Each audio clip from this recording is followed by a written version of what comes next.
సాక్ష్యం ఏమంటే, నాకు ఈ 7వ తేదీ తైలాభిషేకం ప్రేయర్ ఉంది కదా, ముందు ఒక 10 రోజుల క్రితం ముందు నుంచే నాకు ఇక్కడ చెవు దగ్గర గడ్డ వచ్చింది.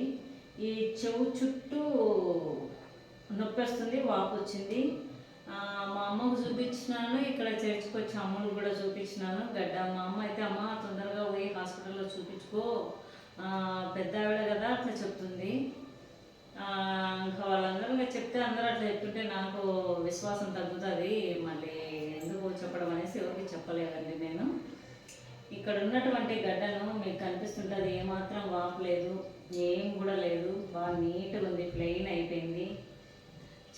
చాలా లావుగా గడ్డ. ఆ గడ్డ నొప్పికి ఆ గడ్డకు చెవులో పోటు వచ్చేది, ఇక్కడ తలలో అంత నరాలు కళ్ళు అన్నీ సేట్ అయిపోయేది.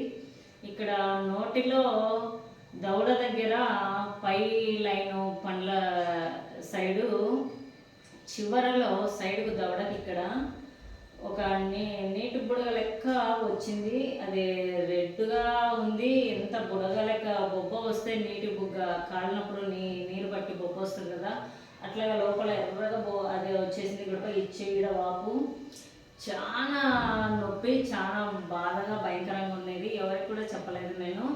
కానీ దేవుడి కృపను బట్టి ఈ యొక్క అయినప్పటికీ కూడా నేను ప్రేరణ దేవా, ఏది వచ్చినా, ఏది మంచి అయినా చెడైనా సంతోషమైనా ఏడుపైనా కన్నీరైనా నాకు నువ్వు తప్ప ఎవరున్నా, నేను నీకు చెప్పుకునేదాన్ని. ఏది వచ్చినా కూడా నేను వచ్చి నీ పాదాల దగ్గర పడేదాన్ని ప్రభా. ఏం లేదు, ఆప్షన్స్ అంటూ లేదు, ఉన్నదంతా నాకు నువ్వు తప్ప మరేముంది ప్రభా, నువ్వు నేను అనుకొని ప్రేయర్ చేసుకున్నా.